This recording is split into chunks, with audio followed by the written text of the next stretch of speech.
Bem-vindos a este webinar e obrigado por hoje se juntarem a nós. O meu nome é Júlia e serei a vossa host. Esperamos que gostem do webinar e que vos seja útil. Qualquer questão que tenham, não hesitem em enviar na box das perguntas. Iremos responder logo que possamos no fim deste webinar. Se houver muitas questões, responderemos às que não conseguirmos por e-mail durante os próximos dias. No fim deste webinar, irão receber um formulário de avaliação. Pedia que respondessem. É bastante importante para nós saber a vossa opinião, de modo a podermos melhorar no futuro. Para este webinar, teremos então como oradores o especialista de produto Simão Cardoso, que vos irá fazer a apresentação sobre análise de proteínas pelo método Dumas, e no fim o diretor comercial João Carvalheira, que vos irá fazer uma pequena demonstração do equipamento. Vamos então dar início ao nosso webinar. Espero que gostem. Passo a palavra então ao Simão Cardoso.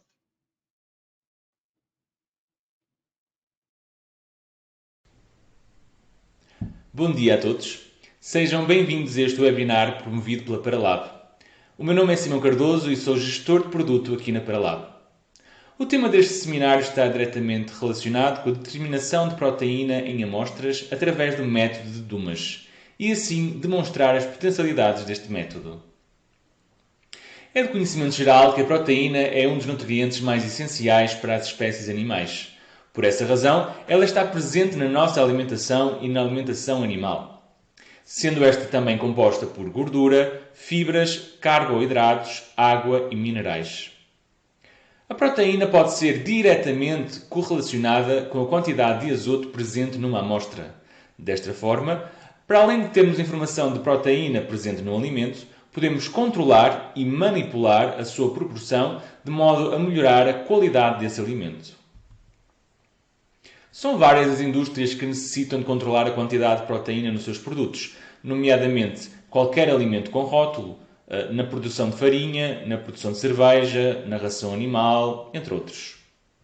A razão primordial de controlar a quantidade de proteína é que esta influencia diretamente a qualidade e o preço do produto final. Existem 3 métodos comuns para a análise de proteína: por espectroscopia do infravermelho próximo, pela técnica de Gjedel e pelo método de Dumas. Relativamente à espectroscopia no infravermelho próximo, esta permite determinar proteínas, mas também umidade, gorduras e carboidratos. Contudo, requer calibrações específicas do composto a analisar e muito regulares. É bastante difícil de otimizar o processo e é um método menos sensível, mas não é necessário grande preparação da amostra. Passamos seguidamente para o método de Gjedel. O seu princípio de funcionamento consiste, primeiramente, numa decomposição ácida, com ácido sulfúrico, sulfato de potássio e temperatura elevada, seguido de uma destilação e titulação, sendo para isso necessário adicionar ainda hidróxido de sódio e ácido bórico. O investimento inicial deste método é baixo, caso não seja automatizado. É um método já estabelecido e reconhecido, existindo já diversas normas. É também um método robusto e permite analisar amostras de maiores dimensões. Contudo, é um método relativamente trabalhoso, sendo necessário 2 etapas, como referi anteriormente, e é um método demoroso, pois necessita de cerca de 100 minutos para cada amostra. Não é um método muito amigo do ambiente, visto que utiliza alguns reagentes químicos problemáticos. Por fim, este método quantifica apenas o azoto orgânico. Finalmente, o terceiro método, o método de Dumas. Este foi desenvolvido pelo químico francês Jean-Baptiste Dumas e consiste na simplicidade de queimar toda a amostra, convertendo-a a compostos elementares, seguido da separação desses compostos e a respectiva detecção do azoto. Sendo este o método que iremos abordar neste seminário, vamos seguidamente apresentar o funcionamento do método de Dumas. Contudo, de modo a ser mais prático e interativo, servir-me-ei desde já de 2 equipamentos que a Paralabs é representante e se encontra a promover. Estes são os 2 equipamentos de alimentar que permitem a determinação de proteína, o rápido NXseed e o rápido Max NXseed. Por simplicidade, nesta apresentação, irei chamar NXseed ao rápido NXseed e Max ao rápido Max NXseed. Iremos ver seguidamente o modo de funcionamento e as principais características de cada um destes equipamentos. Neste esquema, encontramos o princípio de funcionamento do método de Dumas. Uma amostra orgânica é submetida à combustão a cerca de 900 graus, na presença de oxigênio e com um gás de arrasto, podendo ser hélio, argon ou dióxido de carbono. De modo a promover a degradação completa e a remover o excesso de oxigênio, os produtos da combustão passam seguidamente por uma pós-combustão, onde ocorre a oxidação na presença de óxido de cobre. Posteriormente, ocorre uma redução, usando a tecnologia EAS Reductor, reduzindo o monóxido de azoto e dióxido de azoto a azoto. Na etapa seguinte, ocorre a separação dos compostos restantes, de modo a isolá-los e a quantificá-los via TCD. Vejamos agora em cada um dos equipamentos. Primeiramente, no caso do NXID. A amostra é colocada no tubo de combustão e é queimada na presença de oxigênio, usando dióxido de carbono como gás de arrasto. Passa depois pelo tubo de pós-combustão, assegurando a combustão completa, e no tubo de redução, obtendo-se assim como produto final azoto, dióxido de carbono e água. Uma vez que neste caso o dióxido de carbono é o gás de arrasto, não é necessário separá-lo, basta remover a água. A água aqui é removida por 3 processos: condensação, separação por membranas e secagem química, assegurando assim que toda a água é removida. Por fim, o azoto é quantificado via TCD e este valor é convertido para proteínas através de fatores de conversão. Vejamos agora o caso do equipamento MAX. Neste caso, a amostra é colocada em cadinhos sem nenhuma preparação. Estes cadinhos são introduzidos de forma automática no tubo de combustão e a amostra é queimada na presença de oxigênio, usando neste caso argon ou hélio como gás de arrasto. Da mesma forma que o outro equipamento, os gases libertados pela combustão passam depois pelo tubo de pós-combustão e no tubo de redução. Aqui, neste caso, é necessário uma trave para a remoção de CO2 e também é necessário remover a água, usando os 3 métodos descritos anteriormente. Finalmente, o azoto aqui também é quantificado via TCD e este valor é convertido para proteínas através de fatores de conversão. Podemos verificar aqui, de forma interativa, todo o processo escrito anteriormente usando o MAX. A amostra é colocada de forma automática e é queimada no tubo de combustão. O gás de arrasto arrasta os gases para o tubo de pós-combustão, de modo a promover a combustão completa. Antes de passar pelo tubo de redução, os gases passam já por 2 etapas de remoção de água: condensação e separação por membranas. Após passar pelo tubo de redução, passa pela terceira etapa de remoção de água, a secagem química, e depois atravessa a trape de CO2. O equipamento possui 2 trapes de CO2 de modo a tornar o processo mais rápido. Por fim, o TCD analisa e quantifica o azoto proveniente da amostra, como podemos verificar pelos picos no gráfico.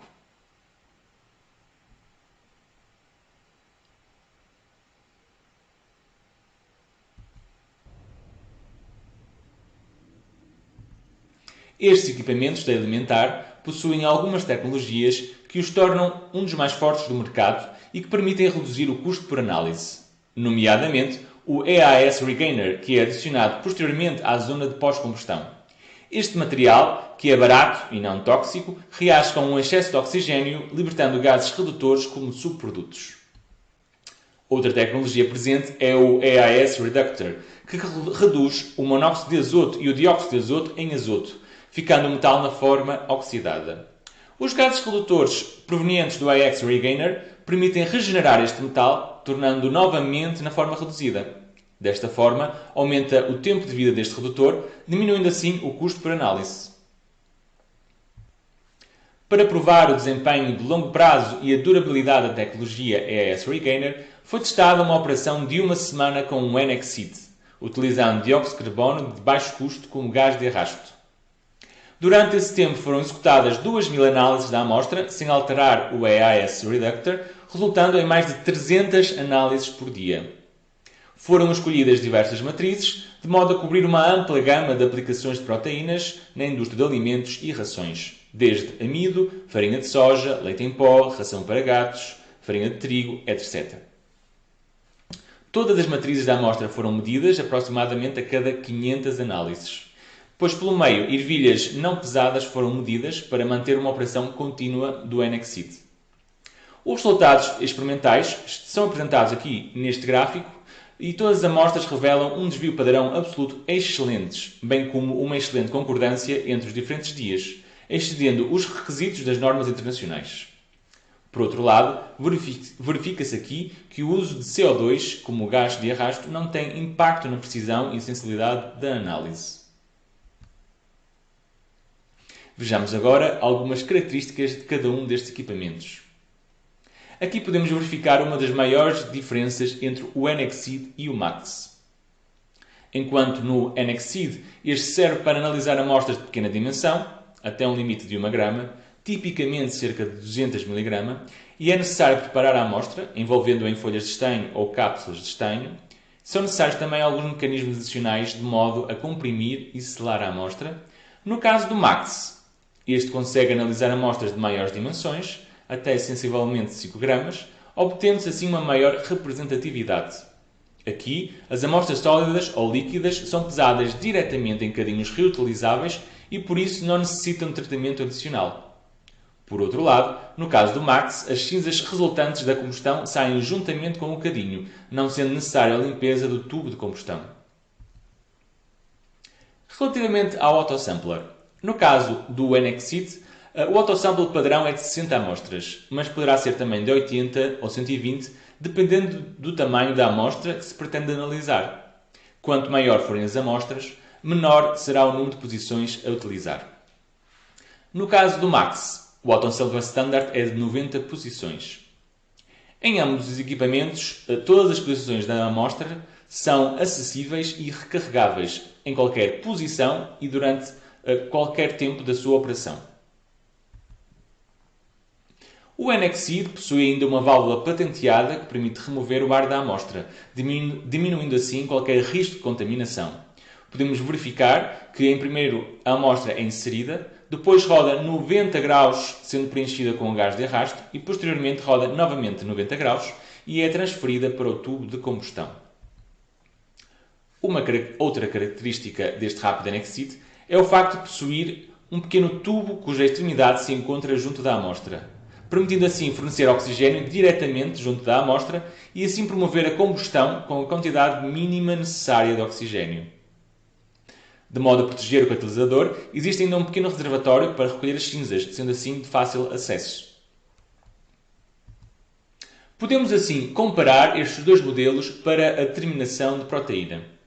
No caso do NXID, este é adequado para laboratórios com orçamento mais limitado. O tempo de análise é de cerca de 5 minutos, utiliza dióxido de carbono como gás de arrasto e o custo por análise é de 25 cêntimos. O redutor permite mais de 2.000 testes e permite amostras até 1 grama ou 400 mg de matéria orgânica. Por outro lado, no caso do MAX, este é adequado para laboratórios que precisam de grande flexibilidade da amostra e que necessitam de efetuar análises com grande eficiência. O tempo de análise é de cerca de 5 minutos e utiliza hélio ou argon como gás de arrasto. O seu redutor permite mais de 1000 testes e o custo por análise anda à volta dos 47 cêntimos. Permite amostras até 5 gramas ou 1 grama de matéria orgânica. Nesta fase que já percebemos os fundamentos do método de Dumas, convém relacioná-lo com o método de Gödel, uma vez que este também é bastante utilizado. Em primeiro lugar, convém realçar a excelente correlação que existe entre estes dois métodos, como é possível verificar aqui neste teste efetuado à farinha de trigo, sendo possível estimar os resultados de um método com base nos resultados do outro, usando fatores empíricos.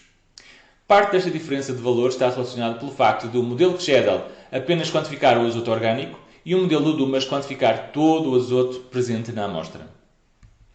Relativamente ao tempo de análise, podemos verificar aqui neste gráfico a comparação entre o método de Dumas usando NXID e o MAX e o método de Gödel para a determinação de proteína. A preparação de amostras por análise de Dumas é rápida e fácil. As amostras foram pesadas em folha de estanho ou cápsulas de estanho, seladas e posicionadas no autosampler do NXID. No caso do MAX, as amostras foram pesadas em cadinhos recarregáveis de aço inoxidável antes de serem posicionadas no autosampler. Como o MAX possui até 90 posições de amostra, é possível realizar execuções de mais de 7 horas sem supervisão do operador. Como tal, até 200 análises podem ser realizadas numa rotina diária. Por outro lado, para preparar amostras por análise Gschedel é necessário não apenas pesar a amostra, mas também adicionar uma quantidade precisa de solução de ácido sulfúrico e de outros reagentes. O tempo total de análise é, portanto, de no mínimo 100 minutos. A produção pelo método Gschedel pode ser melhorada por meio de automatismos, permitindo assim até 20 amostras por lote. O número máximo de amostras analisadas por este método é de cerca de 100 por dia, uma vez que a transferência manual de amostras entre os dois módulos é inevitável e apenas poderá funcionar sem a presença de um operador durante 100 minutos. Concluindo, num dia de operação, enquanto apenas 100 amostras podem ser analisadas pelo método Gschedel, o Rapid NXSeed permite fazer até 190 análises e o Rapid Max NXSeed cerca de 200 análises. Relativamente ao custo por análise, comparando um total de 2.000 análises realizadas e comparando os respectivos gastos de cada uma destas colunas, podemos comparar que, enquanto cada análise do Rapid NXSeed custa 25 cêntimos, pelo método Gschedel o custo é de aproximadamente 6 euros por análise. Resumindo, podemos encontrar nesta figura comparativa as principais diferenças entre o método de Dumas e o de Gschedel. Enquanto no método de Dumas permite uma análise rápida, de forma automática, barata, sem produção de resíduos tóxicos, o método de Gschedel, a análise dura pelo menos 100 minutos e é necessário um acompanhamento intensivo por parte de um operador. E é uma análise bem mais cara e produz resíduos tóxicos. Por outro lado, enquanto que no método de Gschedel se determina o azoto orgânico presente na amostra, o modelo de Dumas permite determinar todo o azoto presente da amostra.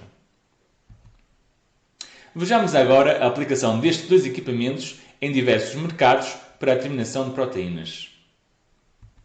Começamos pela indústria da cerveja. 6 amostras diferentes de cerveja foram analisadas pelo MAX. As amostras foram colocadas em cadinhos de aço inoxidável, que são os ideais para amostras líquidas, e todas as amostras foram analisadas 10 vezes. O teor médio de azoto e o desvio padrão absoluto são apresentados aqui, nesta tabela, e são comparados com o desvio padrão máximo permitido de acordo com a norma internacional.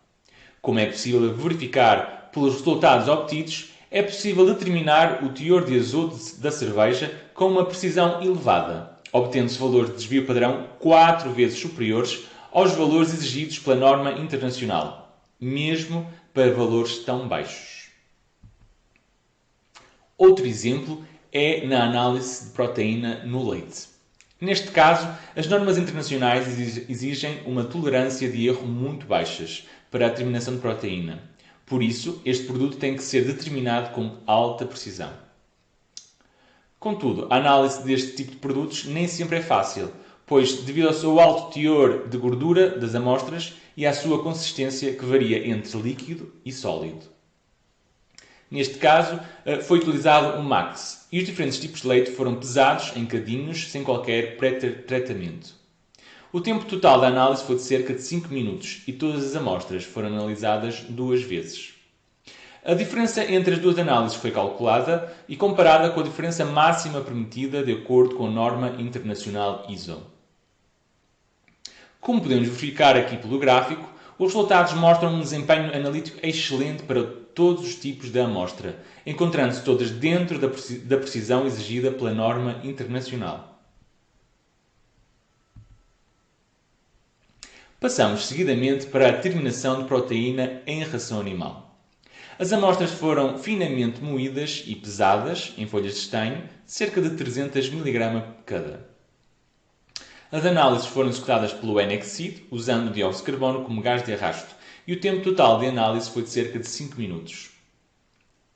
Todas as amostras foram analisadas 10 vezes, de modo a calcular a diferença média entre duas análises sucessivas e assim comparar com a norma internacional ISO, que neste caso indica que a diferença tem de ser menor que 0,1%. Aqui em cima encontram-se os resultados finais de proteína obtidos. Aqui, através do gráfico, podemos confirmar que todas as amostras foram analisadas dentro da precisão exigida pela norma internacional. Mais um exemplo, neste caso na análise de farinhas. Aqui neste caso usou-se o NXID e usou-se o dióxido de carbono como gás de arrasto. Diferentes amostras de farinhas foram pesadas em folhas de estanho, sem pré-tratamento e prensadas em pellets. Todas as amostras foram analisadas 10 vezes, de modo a calcular a diferença média entre duas análises sucessivas e assim comparar com a norma internacional ISO, que aqui também exige uma diferença de repetibilidade inferior a 0,1%. Mais uma vez, aqui encontram-se os resultados obtidos. E como podemos verificar pelo gráfico, através do NXID todas as amostras foram analisadas e encontram-se dentro da precisão exigida pela norma internacional. Em comparação, efetuou-se a mesma análise, mas usando o MAX. Aqui neste caso a quantidade de amostra foi superior, cerca de 500 mg, e foram utilizados os dois gases de arrasto, o hélio e o argão. Como é possível verificar, os resultados obtidos são semelhantes aos obtidos pelo NXID. Todas as amostras foram determinadas com a precisão exigida pela norma internacional. Neste caso, os valores de repetibilidade são ligeiramente inferiores aos resultados do NXID, o que pode ser devido ao facto de o MAX usar uma quantidade maior de amostra, logo apresenta uma maior representatividade e homogeneidade. Podemos ver seguidamente a aplicação do método Dumas na análise de carnes, nomeadamente de salsichas. A falta de homogeneidade destas amostras traz a necessidade de realizar testes com maior quantidade de amostra, daí de ser utilizado o MAX. Aqui os resultados mostram, uma vez mais, um desempenho analítico muito bom deste equipamento para os diferentes tipos de carne processada, ficando dentro da precisão exigida declarada pela norma internacional. O próximo exemplo é o amido. A determinação do teor de proteína em amido é uma tarefa complicada, uma vez que o seu teor de azoto é relativamente baixo. Aqui foram pesados diferentes tipos de amido e foram analisados 5 vezes cada usando o MAX. O conteúdo médio de proteína e o desvio padrão das análises de azoto encontram-se nesta tabela e no gráfico, respectivamente. Os resultados mostram que o teor de azoto de todas as amostras de amido foi determinado com uma precisão maior que o limite da norma estabelecida, mesmo para teores de azoto abaixo dos 130 ppm, que correspondem aqui aos 0,083% de proteína na batata.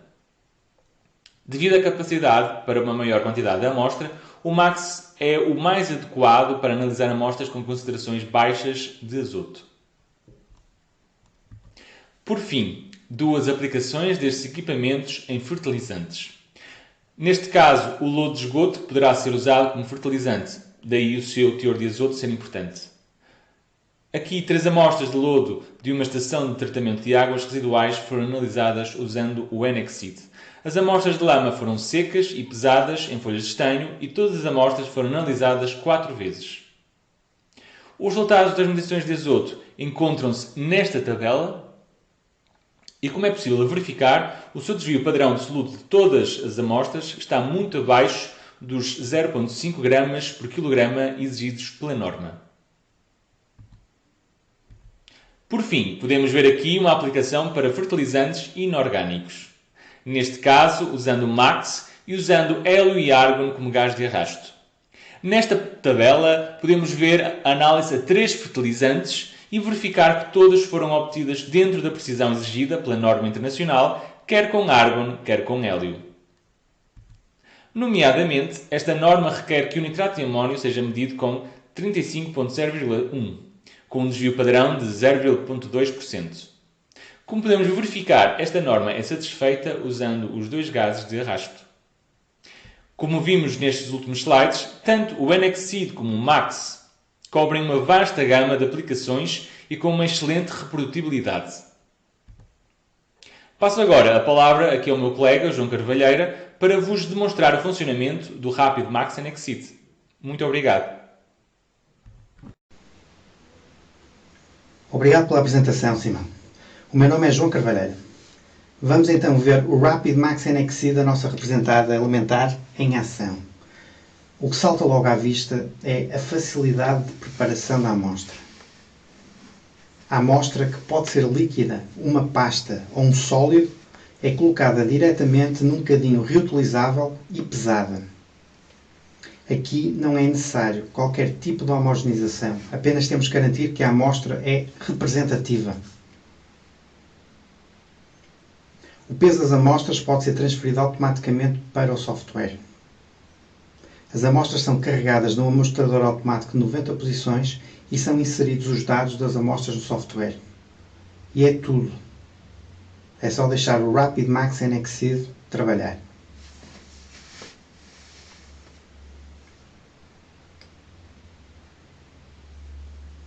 O amostrador automático está desenhado para operar 24 horas por dia, 7 dias por semana. Pode ser deixado a trabalhar durante a noite com toda a segurança. O gás de arrasto, que pode ser hélio ou argon, é usado para purgar o cadinho durante a introdução da amostra no forno, o que garante que o azoto atmosférico não interfere com a medição. Após a combustão, o cadinho é retirado juntamente com as cinzas. Isto reduz a necessidade de manutenção do equipamento. Podemos ver aqui uma separação perfeita dos gases e resultados totalmente independentes da matriz. Isto porque o tubo de pós-combustão garante uma combustão perfeita, mesmo com grandes quantidades de amostra. Os cadinhos podem ser reutilizados e temos um acesso fácil a todos os componentes sujeitos à manutenção.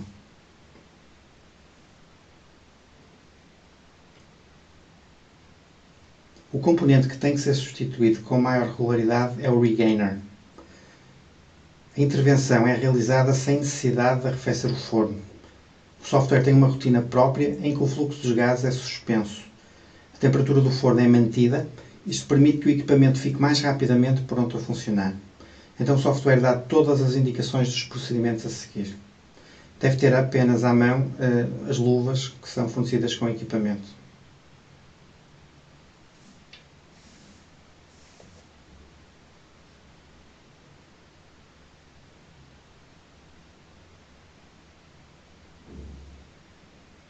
Quando o amostrador automático está na posição de descanso, começamos por retirar os 2 parafusos que fixam o amostrador ao forno.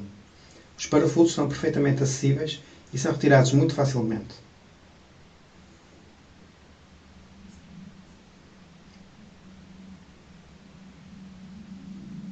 O acesso ao forno é feito pela frente do equipamento. Como podem ver, as ligações são retiradas sem necessidade de ferramentas. Todas as ligações estão numeradas e têm código de cores, pelo que é impossível haver enganos. A ligação do gás de arrasto, a saída do redutor,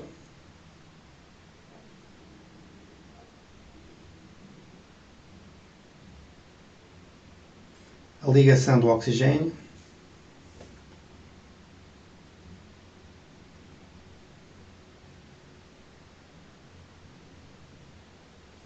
retiramos a mola que liga à entrada do redutor e podemos então deslizar o forno.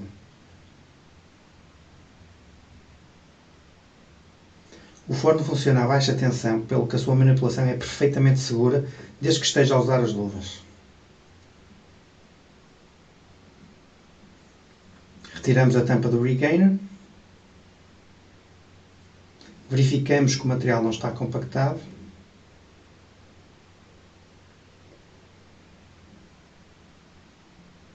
E com a ajuda de um funil, temos apenas que atestar o regainer. O regainer é um material perfeitamente seguro de manipular. Voltamos a colocar a tampa e repomos as ligações.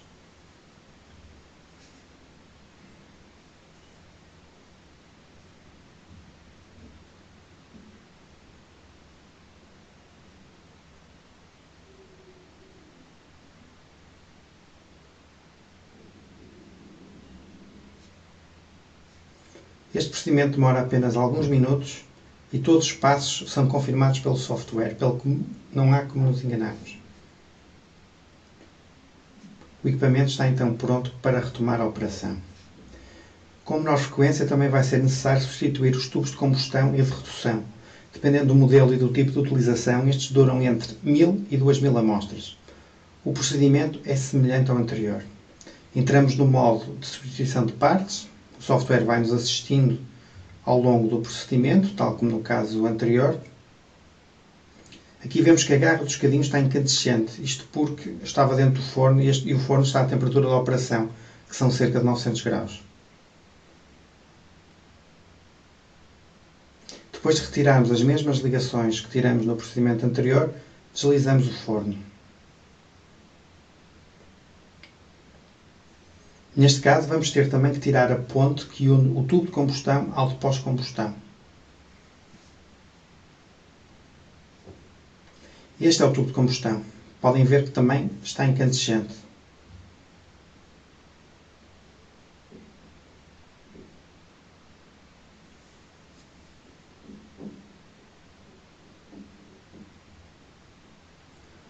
Temos o tubo de pós-combustão.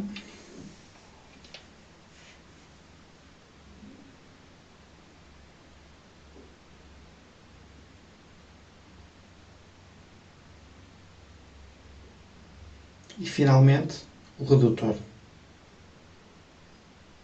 O tubo com o redutor, como o Simão já tinha referido, é totalmente substituído. Já o tubo de combustão está disponível para substituição com o cartucho pré-preparado, mas também pode ser enchido pelo utilizador, ficando assim mais económico. Aqui devemos limpar, verificar e untar todos os vedantes. Há sempre pequenos resíduos que se acumulam nos tubos, portanto temos que ter este cuidado para um bom funcionamento do equipamento. Temos a cabeça do tubo de combustão. Podemos ver as entradas tanto do oxigênio como do gás de arrasto.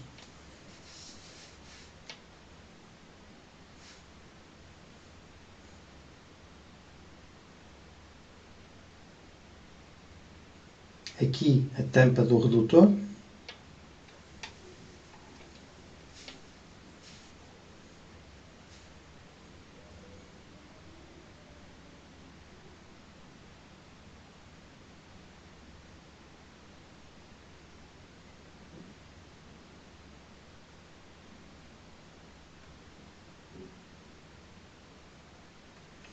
A tampa do tubo de pós-combustão, que é onde está o regainer.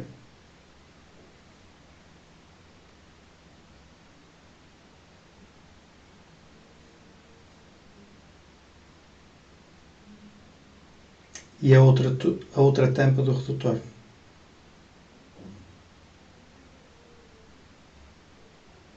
Colocamos o novo redutor no forno.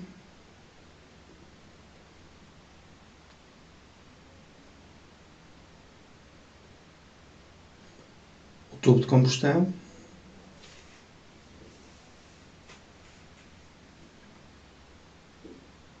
E, finalmente, o tubo de pós-combustão.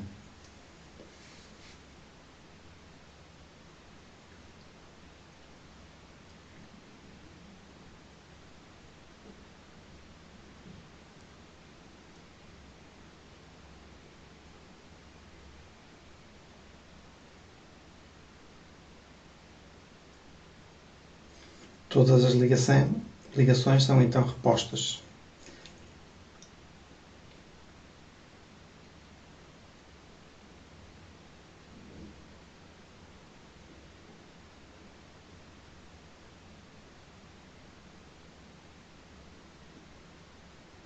Como podem ver, o código de cores facilita este procedimento.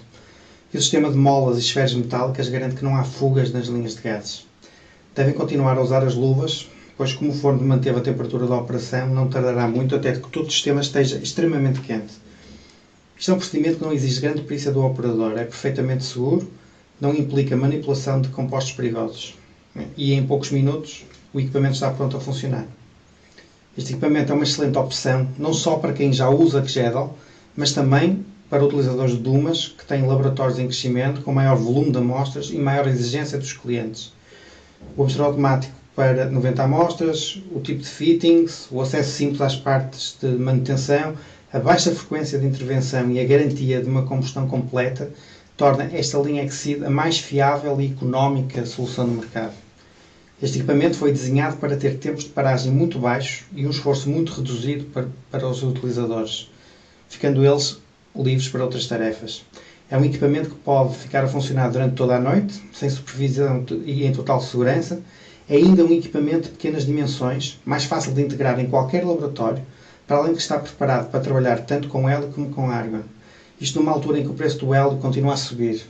O argon é uma solução muito mais em conta. Temos este equipamento disponível no nosso laboratório de aplicações para ensaios com as vossas amostras ou mesmo para uma demonstração. e teríamos muito gosto em vos receber nas nossas instalações. Temos muitas outras técnicas disponíveis, para além da análise elementar, e oportunamente apresentaremos outros webinars explorando essas técnicas.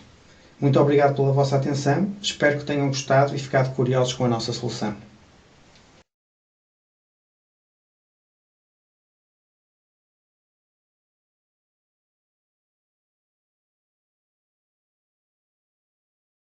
Passamos então agora para a fase de questões. Podem colocar todas as vossas questões na nossa box, que se encontra aí. Teremos aqui os especialistas para vos responder. Temos aqui já algumas questões a surgir. Uma delas é: qual o limite de detecção de proteína? Bem, na verdade, nós aqui não estamos a falar de detecção de proteína, mas sim de azoto, que é aquilo que o TCD mede é a quantidade de azoto. Depois, a conversão vai depender do tipo de amostra que estamos a analisar, a conversão para proteína. Concretamente, relativamente à limitação de azoto, este limite é de 20 ppm. Ok, está respondida. Outra questão. Relativamente aos gases utilizados, qual é a pureza necessária? Pode responder? Sim, claro. Relativamente aos gases. Os gases de arrasto, tanto o argano, o hélio e o CO2 é de 99,995%. Relativamente ao oxigênio, este também é de 99,995%. Já agora, referir algo relativamente à limitação da proteína. Durante a apresentação, o Simão deu exemplo de duas aplicações com nível de proteína muito baixo, que era o processamento do amido, que julgo que andava nos 180 ppm de azoto, e também da cerveja. Portanto, depois podem ter acesso ao webinar offline e podem ver essas aplicações. Próxima questão. Qual a quantidade máxima de amostra numa análise?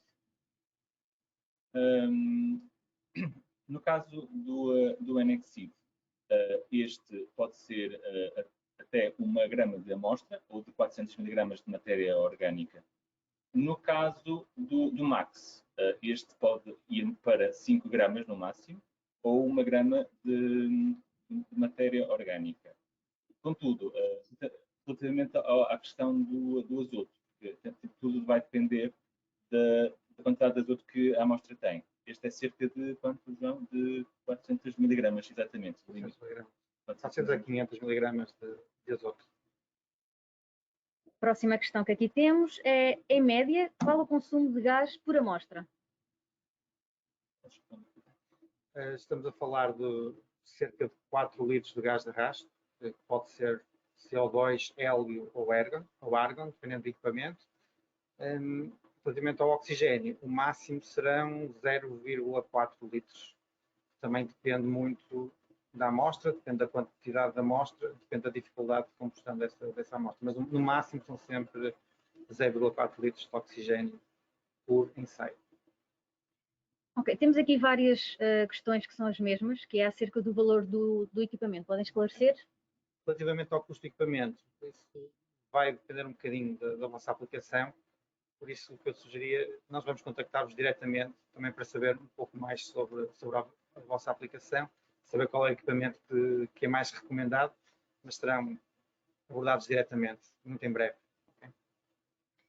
Próxima questão: qual a frequência de calibração? Na verdade, estes equipamentos asseguram uma estabilidade de cerca de vários meses e até um ano, sem necessidade de uma calibração. O que acontece é que ao longo da sua utilização diária existe algo relacionado com um daily factor. Não sei se queres...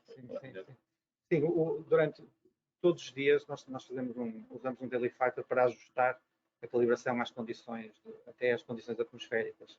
Portanto, é um pequeno ajuste que é feito automaticamente pelo equipamento, que normalmente tem que estar dentro de uma determinada gama. Quando foge dessa gama, então sim, temos que fazer essa calibração. A calibração também é automática, feita com a amostra automática, é algo que é feito muito, muito facilmente, mas temos clientes que calibram uma vez por ano o equipamento, sem perda de rendimento. Ok, temos agora aqui mais uma pergunta a surgir. É mesmo necessário uma pós-combustão? É por questão de segurança? Questões de segurança? Sim, é mesmo necessário uma pós-combustão. Neste caso, o que acontece é que, como eu referi também na apresentação, se a combustão não for totalmente efetiva, ou seja, não conseguir degradar toda a amostra e poderá acontecer que alguns dos gases, nomeadamente, por exemplo, o metano, o CH4, não se consiga degradar totalmente e acaba por ser contado no TCD como é um quantificador cego, digamos, vai quantificar como azoto. Se não houver a tal pós-combustão. Com a pós-combustão, assegura que toda a amostra é degradada e assim possamos efetivamente quantificar o azoto. Isto é muito relevante, porque estamos a falar de um verdadeiro sistema macro. Portanto, a ideia aqui é nós podemos colocar muita quantidade de amostra e a combustão dessa grande quantidade de amostra vai ser mais difícil do que se estivéssemos apenas a analisar 10 miligramas ou 20 miligramas. Portanto, nós, como em algumas aplicações temos que ir mesmo à grama, sem a pós-combustão seria impossível termos bons resultados. Portanto, garantimos sempre que o valor da proteína medida é o valor exato. Ok, iremos responder a mais uma questão. Relativamente à remoção das cinzas, como é que esta é feita nos dois equipamentos? No caso do Max, este é simples, como funciona com cadinhos, a cinza fica dentro do próprio cadinho, depois a remoção é simplesmente retirar o cadinho e a cinza vem juntamente com o cadinho. No caso do NXseed, a cinza fica no tubo de combustão, numa zona chamada Wash finger. Portanto, no topo do tubo de combustão temos um pequeno recipiente onde ficam todos os resíduos da combustão. E esta é precisamente uma das principais diferenças entre os dois equipamentos. Quando nós temos amostras orgânicas com baixa componente inorgânica, o que acontece é que a combustão é quase completa e a quantidade de resíduos é muito baixa. Mas à medida que vamos usando amostras que possam ter uma carga inorgânica um pouco superior, a quantidade de resíduos será bastante mais significativa. Então, aí recomendamos sempre o uso do MAX. Uma amostra, por exemplo, de solo, nós tipicamente analisamos, podemos chegar a 1 grama de solo, quase a totalidade da massa iria ficar no tubo de combustão. Isso iria trazer-nos maiores dificuldades na rotina que temos de manutenção do equipamento. Isso não acontece com as versões Max, em que todos os resíduos ficariam no cadinho. O cadinho é retirado do tubo de combustão logo a seguir ao ensaio e pode até ser reutilizado.